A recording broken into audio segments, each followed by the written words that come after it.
Esto es Reivindicando Derechos, un programa de CIMAC Radio donde tu voz es poder y eje de acción. Desde humanismo y legalidad, un espacio seguro y libre de estereotipos, donde víctimas, expertos y autoridades fijan posicionamientos para garantizar el acceso a la justicia de mujeres e infancias en nuestro país. Bienvenidos a Reivindicando Derechos. Mi nombre es Elsin Rodríguez y el día de hoy me acompaña mi compañera Norma. Norma Bautista. Hola, hola. Pues Norma, hoy vamos a platicar de un tema bien interesante. Ya habíamos pues dado como entrada hace algunos programas. Platicaremos sobre los pueblos y comunidades indígenas en México. Hoy tenemos un invitado, ya estuvo con nosotros en un programa anterior, que justo le gusta mucho estos temas. Y bueno, pues para dar entrada a este programa, les voy a platicar un poco sobre el panorama general. Em, en el día de hoy, o más bien hoy en día, nuestros pueblos indígenas o los pueblos indígenas y las comunidades indígenas aquí en México enfrentan muchos retos justo para ejercer sus derechos al acceso a la justicia. Una de las problemáticas, pues sí, importantes o sociales que les aquejan y que justo en este programa les vamos a exponer son estos casos paradigmáticos de los derechos humanos, ¿no? Que se han sentado importantes estándares legales para la protección de los pueblos originarios y sus derechos fundamentales y que pues se han transformado a lo largo del tiempo en el sistema legal mexicano. También les vamos a hablar un poco sobre cuáles son estas leyes y los principios legales locales y regionales que van a proteger a los grupos originarios y cuáles son los obstáculos que van a enfrentar al ejercer pues su derecho a la justicia. Finalmente, en el programa, pues bueno, como en todos los demás programas, pues vamos a reflexionar sobre este tema, sobre lo que nos haya platicado un poco nuestro invitado y pues bueno, para cerrar ello. Los pueblos indígenas, como sabemos, son sociedades y comunidades culturalmente únicas. Estas van a compartir pues vínculos ancestrales, colectivos junto con la tierra y los recursos naturales donde viven. Representan más de 370 millones de personas que estas viven alrededor de 90 países y aunque constituyen aproximadamente el 6% de la población mundial, representan alrededor del 19% de las personas extremadamente pobres. Ellos se van a enfrentar a diversas problemáticas sociales por ser considerados como minorías justo por estas culturas dominantes, ¿no? Las cuales han sido encargadas de establecer una jerarquía social en la que se les ha excluido por hablar lenguas no dominantes y tener cosmovisiones únicas, ¿no? Por estar también alejado de estos centros urbanos o por no contar con opciones educativas de alta calidad en las comunidades. Los pueblos indígenas van a tener también una estrecha relación con la naturaleza por tener, como se los había comentado, cosmovisiones animistas, las cuales estas les hace proteger la naturaleza y tener una autopercepción menos etnocéntrica y más centrada en la naturaleza. El lenguaje también es importante porque es una forma de existir y cuidar a la naturaleza y es la forma en la que ellos pues se comunican, ¿no? Y conviven entre ellos mismos o entre sus mismas culturas o sociedades. Pero, como les había comentado, también existe un marco jurídico nacional que Norma nos va a platicar un poco. Sí, mira, te cuento a ti y a todo el auditorio, pues mira, en primera instancia tendremos que tocar a la Constitución Política de los Estados Unidos Mexicanos. Ahí en su artículo segundo reconoce los derechos de los pueblos indígenas y también este artículo es donde vamos a encontrar el catálogo de derechos, tanto sustantivos como los de carácter procedimental. Y bueno, algunos de ellos están relacionados con el acceso a la justicia. Como un primer punto o un primer entronque, pues tendríamos que mencionar que este documento, en nuestra Constitución, es que sí hay un derecho hegemónico, ¿no? Como digamos, por ponerlo en un efecto práctico, es como el derecho de todos los demás y luego reconocer el derecho de los pueblos y las comunidades indígenas. Desde aquí es donde empieza un poco la discusión cuando hablamos de esta materia, porque pues hay que entender que no hay un modelo, ¿no? O sea, si bien es cierto, tenemos este modelo hegemónico, pero la realidad cuando incorporamos los derechos humanos, pues hay que entender que nuestro modelo jurídico mexicano es pluricultural Y eso implica que hagamos un reconocimiento de los pueblos indígenas y los reconoce en la Constitución como aquellos pueblos que descienden de estas poblaciones que habitan el territorio actual del país, pero que ellos ya estaban al iniciarse la colonización y que conservan sus propias instituciones, tanto sociales, económicas, culturales, políticas o alguna de esas de esos elementos. Y además, pues también reconocemos a las comunidades como integrantes de un pueblo indígena que pues van a formar estas unidades también sociales, económicas y culturales que se asientan en un territorio y que pues reconocen a sus propias autoridades de acuerdo a sus usos y costumbres. Es decir, sí hay un reconocimiento de que existen, de pronto cuando vemos esto de un mundo dentro de otros mundos, más o menos habla como de esa naturaleza, sí, sí pertenecen a esta sociedad que la reconocemos como democrática y demás, sí, pero también dentro de estos pueblos y comunidades hay sus propias reglas, ¿no? Por eso decíamos esta distinción entre la creencia de que hay un derecho hegemónico, como que nos debe de aplicar a todos y no reconocer que hay un pluralismo jurídico. Entonces, cuando partimos de esta idea, la aplicación de la norma pues tiene que reconocer que hay una identidad indígena o también esta autoadscripción y que pues este derecho de los pueblos indígenas también tiene que incluir la libre determinación, en donde ellos puedan ejercer, sí, dentro de el reconocimiento constitucional, pero también reconocerles que hay una autonomía y de esa manera pues podemos hablar de que estamos trabajando en la unidad nacional porque reconocemos que existen ellos y que ellos se pueden regular. Entonces, pues de pronto los pueblos y las comunidades indígenas, insisto, nada más no solo es reconocerlos, sino garantizar este derecho a la libre determinación y a la autonomía en diferentes aspectos, ¿no? Como cuáles, bueno, a que ellos puedan decidir sus formas internas de convivencia, su organización social, la organización económica, la política, la cultural. También reconocer que pues tienen sus propios sistemas normativos, tanto para regular y solucionar conflictos internos. Obviamente pues sí se ciñe a la obligación de los derechos humanos en todo el país. Entonces sí, estos lineamientos que ellos tengan de manera interna tienen que respetar los derechos humanos, la dignidad y hacen una referencia específica a la Constitución de que pues hay estos derechos de las mujeres que deben también de ser respetados. Si acaso existe una limitación, que eso es también una de las críticas que se da en esta materia, porque si estamos reconociendo que tienen autonomía y que se pueden autodeterminar, la propia Constitución dice que cuando la normativa se refiera a ciertos procedimientos, deben de validarse ante tribunales o jueces dentro del derecho hegemónico. Entonces, ahí es donde un poco la contradicción de decir, bueno, les reconoces autonomía, pero entonces siempre va a haber este derecho hegemónico que los va a tener que validar. Entonces, ¿qué tanto son autónomos? ¿No? Esa es una de las principales críticas.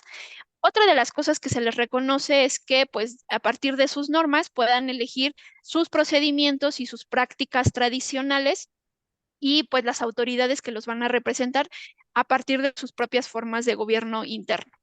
Y también otra cosa que se les garantiza es que puedan acceder a la jurisdicción del Estado en los juicios o en los procedimientos en los que sean parte, de manera individual o colectiva, y pues se deben de tomar en consideración dentro de este rubro sus costumbres y sus especificidades culturales, además de que deben de ser asistidos por intérpretes, defensores que pues también conozcan no solo su lengua, sino su cultura. Eso es como a grandes rasgos lo que viene aparejado.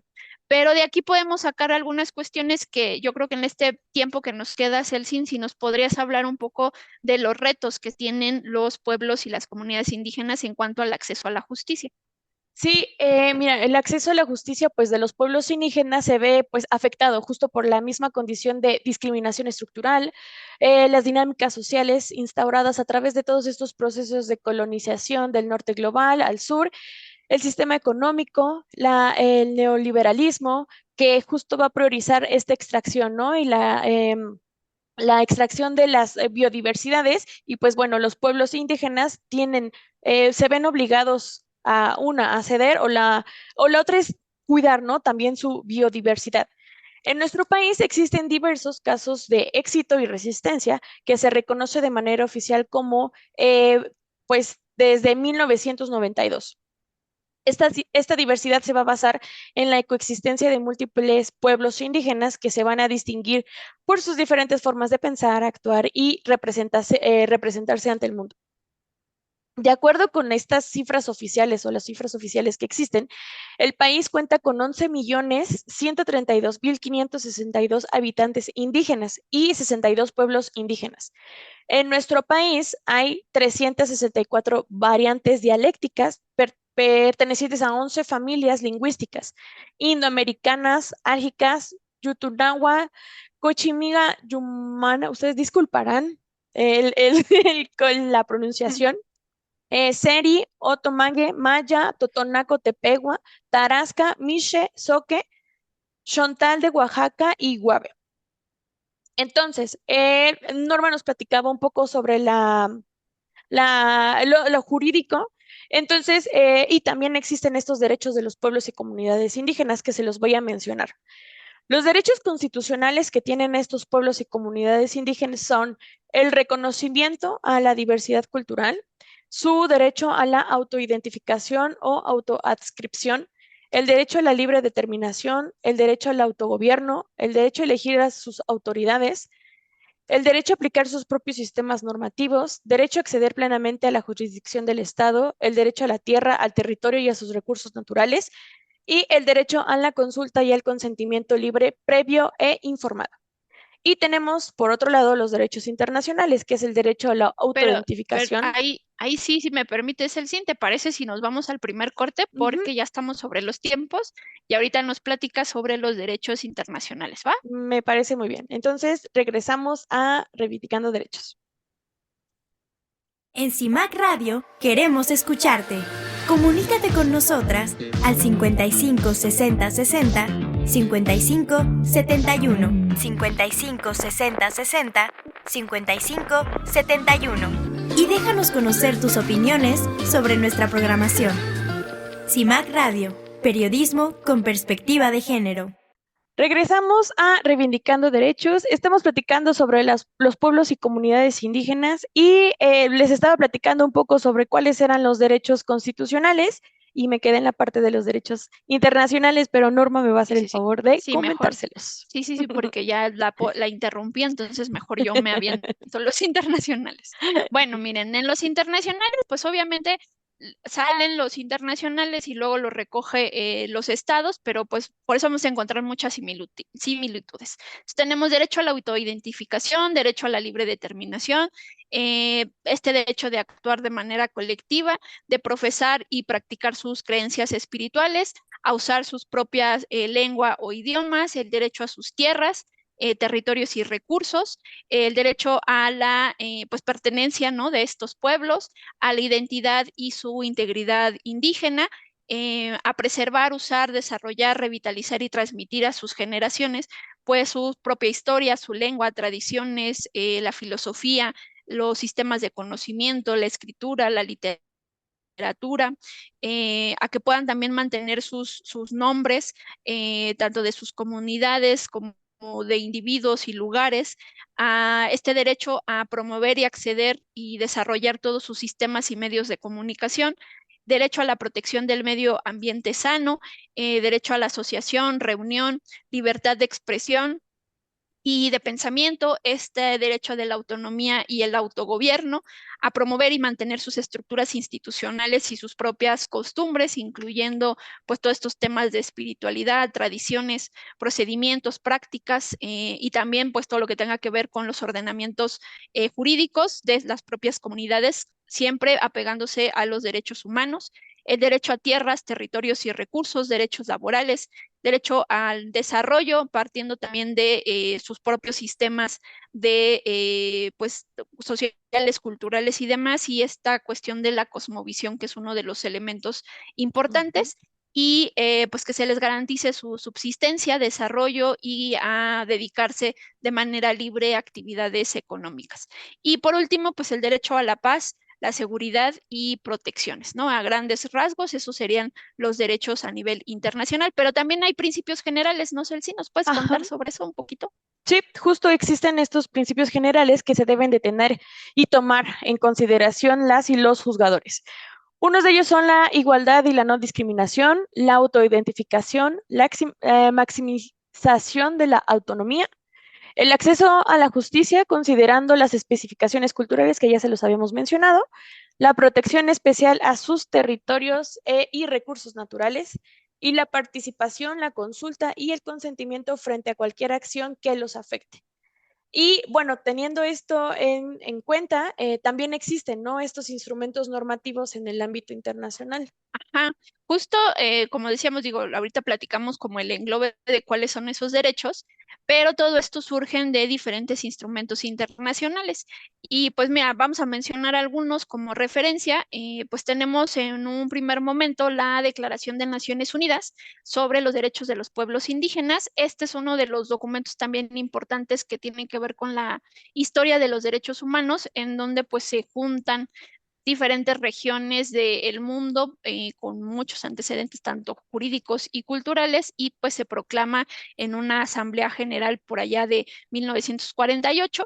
Y pues aquí en este documento lo que buscábamos era tener un instrumento común para pues tanto pueblos y naciones, y que desde ahí la declaración pues fuera el primer documento que estableciera los derechos humanos fundamentales a protegerse en todo el mundo, y que pues desde ahí pudiéramos tener ese reconocimiento.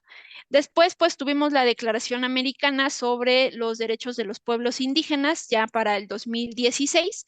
Este pues es un documento que reconoce el derecho de los pueblos indígenas en cuanto a esta visión de que han estado aquí desde un momento histórico presente, y que también nos ayuda a entender pues mucho de este futuro de nuestro continente, y cómo es importante respetar y proteger a estos colectivos para que pues este desarrollo, la pluralidad, la diversidad cultural pues de las diferentes sociedades americanas tengan esa importancia, y que también volteemos a vislumbrar la necesidad de cuidar tanto su bienestar económico como social, y pues evidentemente eso también traerá aparejado que garanticemos su derecho a la identidad cultural.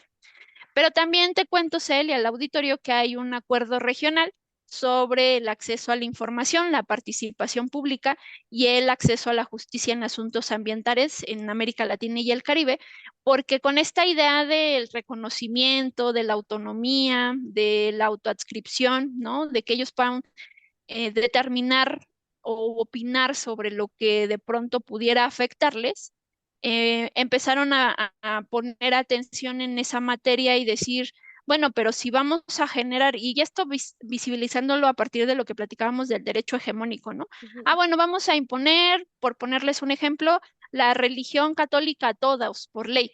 Sí, pero los pueblos y las comunidades indígenas no necesariamente tienen esa visión del universo, el mundo, las deidades y demás. Y de pronto, ¿por qué imponer una creencia? Entonces empezó a haber todas estas movilizaciones de decir, sí, pero les tenemos que preguntar, no porque creamos alguna cuestión, pues, se los vamos a imponer a todas y todos. Necesitamos preguntar, y ahí empezaron a ver estos temas de la consulta previa, ¿no? Entonces, este documento que les platico es del 4 de marzo del 2018, pues se crea en Costa Rica, y es uno de los pues primeros instrumentos en cuanto a protección ambiental y derechos humanos. Y pues ahí se hablaba de que pues los grupos y las comunidades indígenas eran muy vulnerables, y que pues estábamos buscando que tuvieran el acceso a la información oportuna y adecuada, y que pudieran participar de manera significativa en estas decisiones que pues afectara tanto su vida como su entorno, o que pues, también pudieran tener herramientas para acceder a la justicia cuando sus derechos hubieran sido vulnerados. Y entonces desde ahí pues tenemos este documento que facilita este ejercicio de derechos y que establece los diferentes mecanismos para hacerlos valer. Y luego tenemos otro instrumento muy importante, que es el Convenio sobre Pueblos Indígenas y Tribales. Este es de la OIT, que se le conoce como el convenio número 169 de 1989, y curiosamente es uno de los instrumentos importantes porque surge de una organización que decíamos, ¿y qué tiene que ver, no? La Organización Internacional del Trabajo con el reconocimiento de pueblos y comunidades indígenas. Entonces, es uno de los principales instrumentos a nivel internacional que reconoce a los pueblos y las comunidades indígenas como sujetos de derecho y que requieren atenciones especiales bajo el entendido que son grupos en situación de vulnerabilidad y que en ese tenor pues tendríamos que implementar medidas específicas para resguardar todo lo que deviene de estos colectivos. Y además pues también tenía que ver de proteger, que esto tienen mucho los pueblos y las comunidades indígenas, no solo pensar en el individuo per se que se está afectando, sino cómo a través de la afectación de, no sé, territorios, de estas cosmovisiones que se tienen, sí puede haber una afectación a nivel mucho más colectivo que va más allá de la afectación a la propia comunidad, ¿no? Pensemos estas ideas de la extracción de los recursos naturales, pues sí, evidentemente va a haber una afectación a esa comunidad, pero a la larga, pues todos vamos a vernos afectados, por ejemplo, con esta idea de, no sé, por poner un dato general, el agua, ¿no? Bueno, si también nosotros no cuidamos el agua y que los pueblos y las comunidades han tenido este acercamiento con la naturaleza, ¿no? La Pachamama, de esta visión de proteger, bueno, como desde ese derecho hegemónico, pues lo que nos importa son los intereses económicos y cuando ya hemos vendido toda esa agua, pues nos damos cuenta que ahora no tenemos ni ese recurso clave que ellos protegían desde otra visión, pues ahora la podemos perder todas y todos, ¿no? No nada más esos colectivos. Más o menos como desde esa visión se empieza a considerar la protección de estos colectivos y que de alguna manera pues todos vamos a ser beneficiados desde esa naturaleza y también fortalecer su cultura, su forma de vida, sus instituciones, pues también incide en que pues como sociedad podamos mejorar todo este cambio, ¿no? Todo esta cuestión de, pues no quisiera decir de devastación, pero lo que nos está pasando en el país, ¿no? Con estos calores y demás, habla de que no estamos cuidando el medio ambiente y que cuando tenemos estos colectivos que sí se preocupan por esto, pues de pronto los ignoramos y demás, ¿no?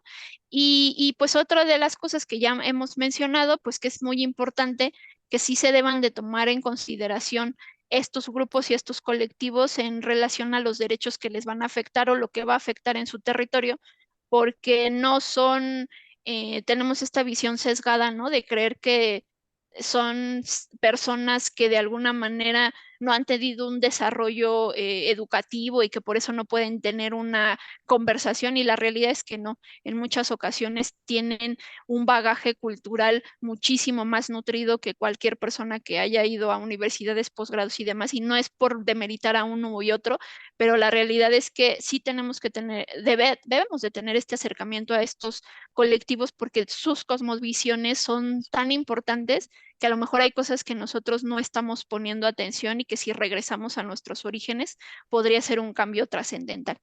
Pero andamos sobre los tiempos, Elsin, Ujú. y pues también vamos a darle pie a nuestro invitado, que como ya bien lo adelantabas, ha estado con nosotros en un programa anterior, es Julio César Hernández Almorán, pero si ustedes recuerdan y nos vieron en nuestro programa, él tiene mucho conocimiento también de pueblos y comunidades indígenas, le dejamos abierta la puerta para que platicara con nosotras y hoy es el momento de que nos platique más sobre esta materia porque pues fue muy, muy nutrida esa participación. Pero ¿te parece si hacemos nuestro corte y ahorita le damos entrada a nuestro invitado? Me parece muy bien. Entonces vamos a nuestro segundo corte comercial y regresamos a Reivindicando Derechos. En CIMAC Radio queremos escucharte. Comunícate con nosotras al 55 60 60 55 71 55 60 60 55 71 y déjanos conocer tus opiniones sobre nuestra programación. CIMAC Radio, periodismo con perspectiva de género. Pues regresamos a su programa Reivindicando Derechos. Tenemos fallas técnicas, pero ya lo solucionamos. Pues como les decíamos, tenemos a Julio César Hernández Almorán. Nos da mucho gusto tenerlo de nueva cuenta acá. Es hijo de padre indígena, madre nómada, hijo de la educación pública, egresado de la UNAM, psicoterapeuta tradicional, defensor de pueblos y comunidades originarias. Ha trabajado con infancias y juventudes en temas de violencia y hoy nos acompaña para que platiquemos un poco sobre pueblos y comunidades indígenas. Julio, bienvenido y pues Elsin te va a hacer la primera pregunta. Bien, Hola pues de muy nuevo. buenas tardes y muchas gracias por la invitación y un placer, un gusto volverlas a saludar, volvernos a encontrar y pues saludos al auditorio. Adelante. Bueno, esta pregunta es importante, ¿no? Y un poco compleja al mismo tiempo. Hay dos conceptos clave para el tema del tratamiento de los pueblos y comunidades indígenas. ¿Nos puedes Ajá. explicar de qué va la autoadscripción y la cosmovisión? Bien, pues este es un tema bastante interesante. El artículo segundo de nuestra Carta Magna de la Constitución Política de los Estados Unidos Mexicanos establece los derechos poliétnicos y los derechos de autogobierno que tienen los pueblos indígenas. Nos establece como una nación pluricultural. ¿Qué significa esto? Significa que nuestra composición, no solamente como personas, sino miembros o nacionalmente mexicanos, habría otras naciones, digámoslo así. Habría otras formas de concebir la vida y no solamente como lo entendemos desde el punto de vista occidental o desde el punto de vista del pensamiento filosófico aristotélico tomista, digámoslo así, ¿no? Por ponerle un concepto un poco filosófico, sino que también hay otra manera de concebir la realidad que no pertenece o que no corresponde a esta línea de tradición occidental, griego, judeocristiano, sino una línea un poco más originaria, o más bien originaria, antes de la venida de Cristóbal Colón al encuentro de este mundo, de este continente. En esa línea están los pueblos y comunidades originarias, originarios. Son aquellas personas y pueblos y comunidades que estuvieron antes de que llegaran los europeos. ¿Y cómo identificamos a estas personas? La Constitución nos establece que van a ser pueblos o comunidades originarias, indígenas, aquellos que todavía mantengan una forma de gobierno desde el punto de vista político, desde el punto de vista social, económico, todavía tradicional, de acuerdo a sus usos y costumbres. Es decir, que tengan autoridades tradicionales, que tengan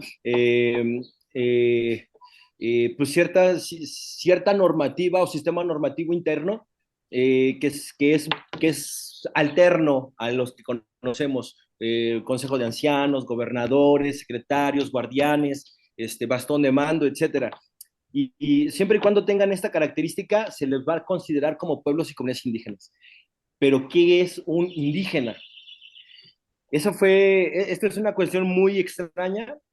Al principio se trató de identificar a los pueblos, a las personas indígenas solamente como aquellas que hablaban una lengua indígena. Y esto es una especie de selectividad. Gracias. Esta es una especie de selectividad porque, y más bien como de decantar qué personas sí, qué personas no, dependiendo si habla o no una lengua indígena.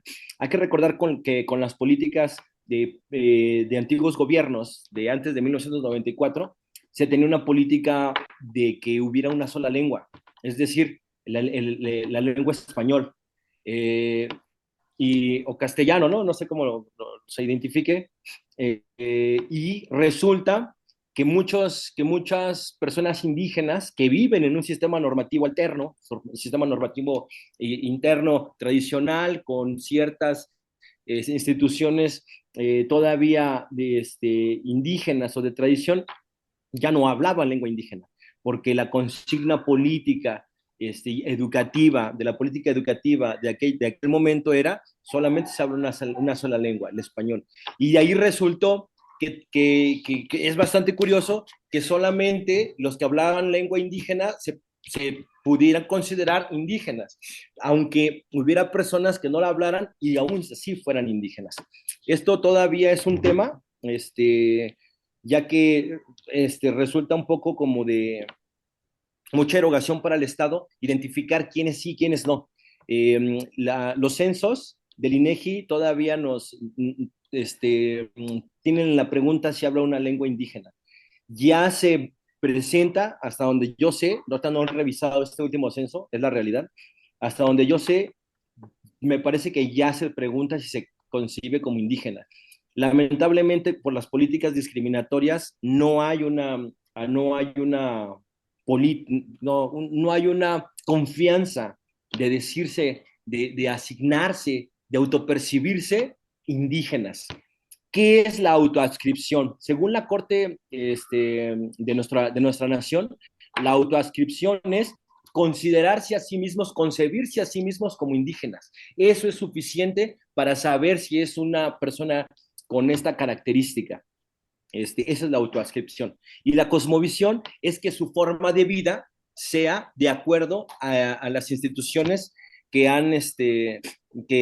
con las instituciones tradicionales que han sobrevivido a la época. Eso sería como, no sé si traté de hacerlo lo más didáctico posible, desde el punto de vista histórico y desde el punto de vista de lo que está fallando actualmente. Actualmente, las instituciones encargadas de ir localizando la, ¿cómo se dice? De ir localizando a las personas que son indígenas y a los pueblos y comunidades indígenas, todavía tienen como base hablar de la lengua indígena, porque es algo más objetivo. El concepto de autoadscripción es subjetivo y esto pues es una problemática, sobre todo cuando tiene que ver con megaproyectos. En los megaproyectos se concibe que la consulta previa, ahorita seguramente vamos a hablar de eso, se concibe a la consulta previa, o sea, solamente un pueblo o una comunidad o un municipio indígena puede ser sujeto a una consulta previa, es decir, que se les pregunte cómo se les puede apoyar, bueno, no cómo apoyar, sino se les va a preguntar si están de acuerdo o no en realizar ese megaproyecto. Palabras más, palabras menos. Sí, y Pero sí, justamente, ajá, justamente en esa razón de la consulta previa, y que das el ejemplo de los megaproyectos, ¿por qué fue necesario tener que, pues de algún, digo, no tenemos todavía un estándar, ¿no? Pero ¿por qué fue necesario hablar de la consulta previa? bueno, de acuerdo a un documento internacional de la Organización Internacional del Trabajo, el convenio 169 de pueblos tribales, establece ahí varios derechos que antes de 2016 no se habían reconocido como tal. Bueno, a ver, aquí hay algunas precisiones que hay que hacer, ¿no? El convenio de la OIT 169, importantísimo para derechos específicos de los pueblos indígenas, donde está el derecho al territorio, derecho a la lengua, hay un montón de derechos, pero sobre todo a la protección del territorio, y ahí está el derecho a la consulta previa, libre e informada. En el 2001 se reconocen los derechos humanos. En el 2007 se establece la Declaración de Derechos Humanos, perdón, sí, la Declaración de Pueblos Indígenas de la Organización de las Naciones Unidas. Y con la reforma del 2011 o 2010, ya no recuerdo bien, de los derechos humanos en la Constitución, pues se establece que todos los tratados internacionales, todos los instrumentos internacionales que tengan que ver con derechos humanos son reconocidos por este país. Y eso significa que estén al nivel incluso por encima de la Constitución, de acuerdo a algunas resoluciones de la Corte Interamericana. ¿Eso qué significa? Significaba que se tenía que tomar en cuenta el convenio 169 de la OIT con la reforma energética de Enrique Peña Nieto en el 2013.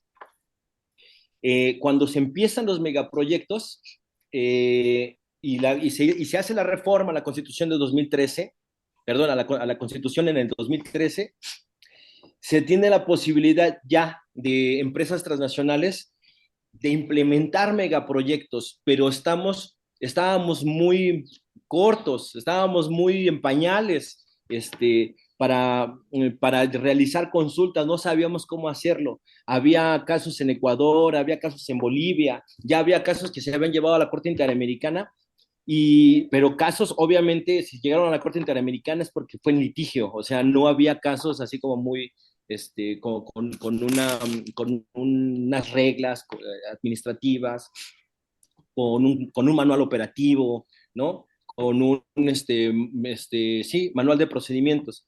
Entonces, se crearon las leyes de la reforma energética, la ley de la industria eléctrica, la ley, la ley del petróleo, la ley de hidrocarburos, la ley de energía termoeléctrica, geotérmica, etcétera, un montón de cosas. Y ahí se estableció por primera vez en las leyes reglamentarias la consulta previa. Y entonces fue todo un tema porque yo ahora cómo le íbamos a hacer. Ya se estaban llevando a cabo de consultas previas sin que se estuvieran establecidas en las leyes reglamentarias. Sin embargo, no había no había un convencimiento por el poder ejecutivo de llevarlo a cabo. Fue importante, ¿por qué es importante? Los megaproyectos lo que hacen, de acuerdo, el Estado es el que puede concesionar para llevar a cabo ciertos megaproyectos en áreas estratégicas de la nación, energía, sobre todo, ¿no? Petróleo, industria eléctrica. Y mucho de captación de esta energía se encuentra en territorio que fundamentalmente es indígena o de tradición indígena o es territorio indígena. Me explico. Un pueblo, una comunidad indígena tiene, no solamente tiene su río que puede ser sagrado, su montaña que puede ser sagrada, un árbol que puede ser sagrado, la tierra que para ellos es sagrada, es la madre. No solamente eso, sino que algunos pueblos como los Wixárika tienen un recorrido ancestral desde Estados Unidos hasta Jalisco o hasta San Luis Potosí, allá en el Quemado. Todo ese recorrido es una ruta ancestral, también es territorio tradicional y por lo tanto tiene que ser protegido para que el gobierno pueda acceder a la explotación exploración y explotación de ese territorio, que ya son actos privativos, digámoslo así, se requiere una consulta a estos pueblos y comunidades indígenas porque son su derecho, porque es su territorio ancestral. Al momento en el 2013 en que no había esta oportunidad, empezamos a trabajar, bueno, en mi caso estuve un rato ahí. ¿Ya cuánto tiempo pasó? Yo creo que ya puedo hablar de eso. Entonces, empezamos a trabajar junto con otra compañera por ahí y empezamos a hacer lo propio. Es muy difícil llegar a un procedimiento en el cual nos podamos entender, porque los pueblos originarios y las comunidades originarias y las tribus tienen por tradición una especie como de lucha contra el Estado, ¿no?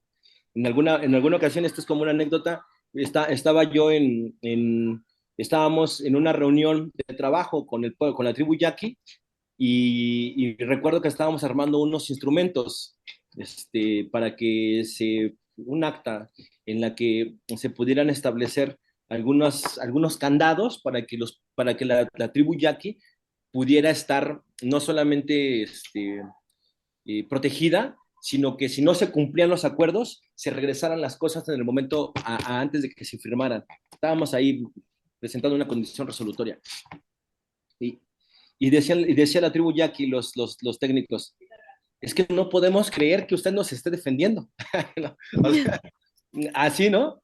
Estaba el abogado de la empresa, etcétera, porque es el tercero interesado, ¿no? El tercero interesado es la empresa que quiere explotar, ¿no? Que quiere llevar a cabo ese megaproyecto. Es algo muy interesante, es un tema, pues, formidable. La consulta previa es consultar a los pueblos, a las tribus, la posibilidad de que puedan explorar y explotar su territorio ancestral. Por lo general, deciden que no cuando es muy, muy sagrado, ¿no? Por ejemplo, como si le preguntáramos a la comunidad wixárika si podemos explotar el Quemado, donde van y ponen sus ofrendas, pues van a decir que no. Es obvio, pero se tiene que consultar, ¿no? Porque hay ciertas tribus, como la tribu Yaqui, que en su momento estaba exigiendo está bien, permitimos este aspecto por estas rutas, pero a cambio nos vas a traer ciertos proyectos sociales, como escuelas, como luz eléctrica, como agua, ¿no? Que obviamente es obligación del Estado, pero aquí se estaba negociando no solamente con el Estado, sino también con la empresa, y la empresa se comprometía a realizar esos proyectos, o sea, no solamente el Estado, ¿sale? Es una cosa así, es una especie de negociación. Adiós, Santi. Perdón, estoy aquí en la escuela. No, no, sin problema, sin problema. Eh, Celsin, tienes por ahí pregunta. Ujú, sí, ¿qué razón identificas cuando son miembros de pueblos y comunidades indígenas las que presentan una defensa a territorios o derechos humanos específicos? Bueno, creo que en lo que hemos estado comentando está inmersa la respuesta, ¿no? Bueno, por principio de cuentas, hay una dificultad muy fuerte, muy potente, en el sentido de que muchos pueblos no conocen sus derechos. Incluso no se perciben como indígenas por esta política epistemicida que hubo, ¿no? Actualmente la educación ya incluye educación indígena, ¿no? Pero en aquel momento, pues ahora sí que ser indígena es ser discriminado, por lo tanto yo no soy indígena. Y cuando llegaban los del INEGI a preguntar, no soy indígena, ¿no? Por eso es muy importante establecer que en las comunidades, que según se establecía, cada comunidad indígena es porque tiene el 40% de su población habla lengua indígena. Y esto es un error, porque es un elemento objetivo, pero falta el elemento más importante que estableció la Corte. Yo no sé si se haya modificado, ya tiene un poquito de tiempo que no lo he estudiado, pero la Corte estableció como primer criterio la autoadscripción. Y si se tiene cierta recelo de decir que es indígena, y también se tiene cierto recelo de decir que habla lengua indígena, entonces la cifra negra para establecer una comunidad indígena es bien dura, ¿no? Sería así como muy de fantasía. Dentro de las razones que existen, bueno, pues cuando ya conocen sus derechos y cuando se adscriben como indígenas y cuando ya son considerados como indígenas, podría ser uno, el que no se les toma en cuenta porque se va a realizar un megaproyecto y ya se está explotando la tierra. O sea, imaginen ustedes que yo de lo que he visto, la sensibilidad que tiene un pueblo indígena cuando de repente están escuchando que en exploración superficial los de la materia de hidrocarburos empiezan a explotar, a dinamitar su tierra. ¡Pum! De hecho, llegué a ver un video en el que quería la empresa sensibilizar a la comunidad indígena y les estaba poniendo el video donde dinamitaban su tierra y les decíamos, oigan, pero es su tierra, es su territorio ancestral y ustedes van a presentar esto, pues van a decir que no, evidentemente, porque estás maltratando a la madre tierra. Entonces, una de las razones podría ser desde el principio, ¿no? No me toman como indígena, solamente pusieron un elemento, el elemento de que hablo lengua indígena, pero como yo no la hablo, no me reconocieron como indígena.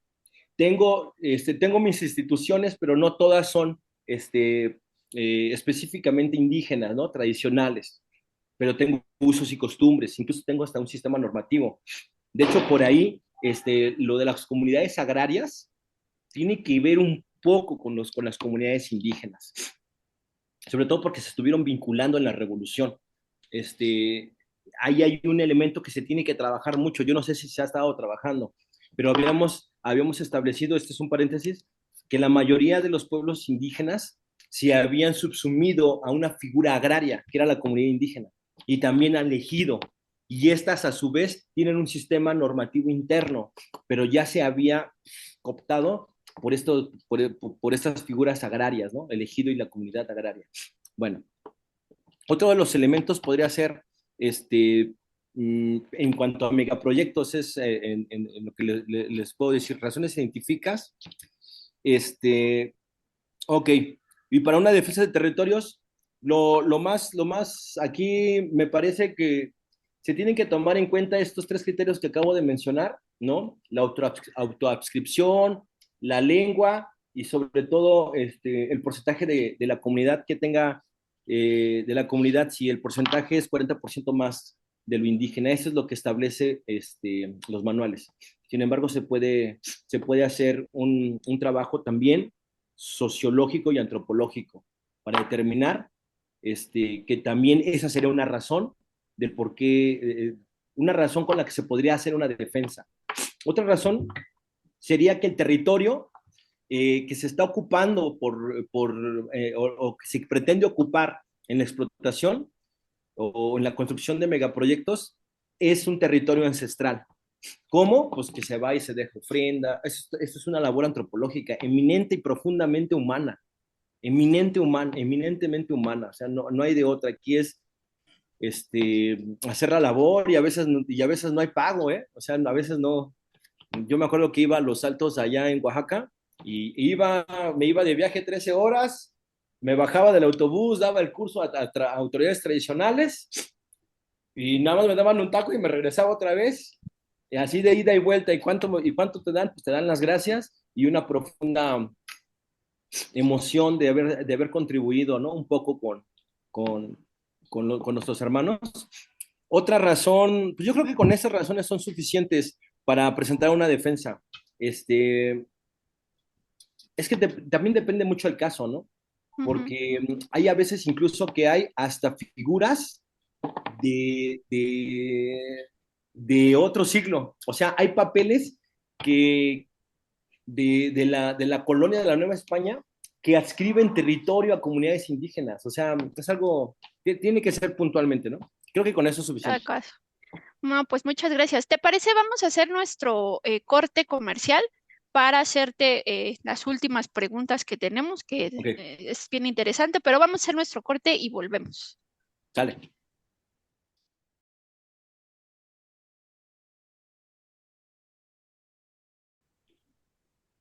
Pues regresamos a este bloque, a este último bloque de nuestro programa de Reivindicando Derechos. Estamos con Julio César Hernández Almorán. Andamos ya sobre los tiempos, porque ya nuestro invitado tiene que irse a dar clase. Entonces, si les parece, pues nada más nos gustaría que nos dijeras desde tu visión, ¿cuáles son los principales desafíos que encuentran tanto pueblos como comunidades indígenas en este ejercicio de la justicia y también los desafíos de los abogados? ¿Qué detectas tú ahí? Híjole. Bueno, de los pueblos y comunidades indígenas, eh, hay una cosa muy curiosa en el diálogo intercultural. El diálogo intercultural, un diálogo implica la posibilidad de que la otra parte se ponga en convicción de trabajar, de realmente comunicarse, de mandar un mensaje, recibirlo, atenderlo y devolverlo, ¿no? Aquí hay un gran reto porque el Estado siempre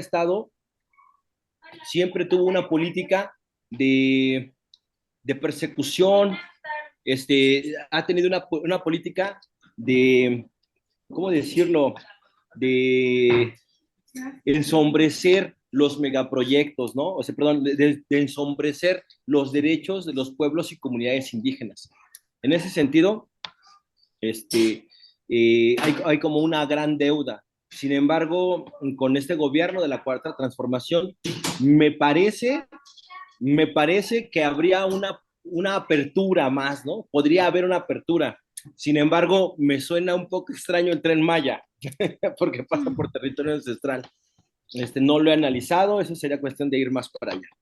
Ese es el reto. El reto es que realmente tanto el Estado como sobre todo las comunidades indígenas se acerquen a los instrumentos jurídicos que se han establecido a nivel internacional para su beneficio, para que puedan ejercer sus derechos.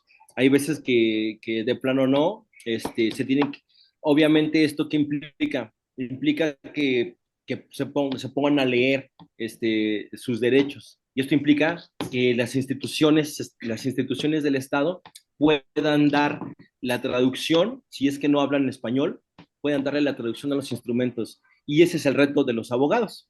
Ese es el reto no solamente de los abogados, más bien de los defensores de derechos humanos, de llevar a cabo esta traducción sobre todo de las asociaciones de derechos humanos, de acercarse a través de las redes, de las redes de organizaciones de la sociedad civil a estos pueblos indígenas.